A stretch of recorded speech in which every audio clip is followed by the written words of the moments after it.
депутаттыққа түсіп, бірақ уже өзін депутат сезініп кететін ағалар болады ғой, халықпен кездесуде. Заңды тұрғыда қаралады ол, бірақ сенің сұрағыңның өзі дұрыс емес. Андай бір танымайтын партиядан түсетін ағалар болады ғой. Халықпен жиналысқа ішіп барып, күші байқамай боқтап қояды.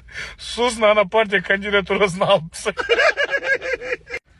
Болашақ жастардың қолында жаңа Қазақстанды бірге құрайық деп депутатқа өтіп 4 жыл журналистер қашып жүрген депутаттар бар.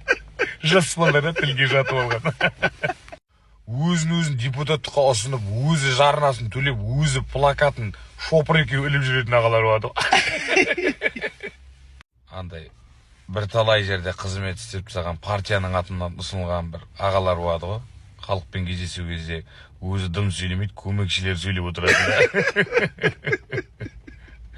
Қосыламын деймін. Вообще халықтың алдына шығып көрмеген бір шетелде қазақ түсінбейтін бір мамандық бітіріп келген жігіттер болады ғой.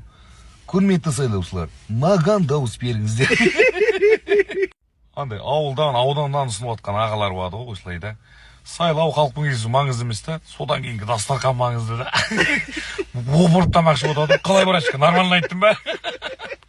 Андай өзін қатты ақылды санап, андай дебаттарда жұрт білмейтін сөздер айтып, тоталитарлық деп, соңында депутаттыққа өтпей қалатын жігіттер болады. Андай бір кандидаттар болады ғой, реклама жасамаса да өзің дауыс бергің келіп тұратын. Мысалға, Есен аға сияқты.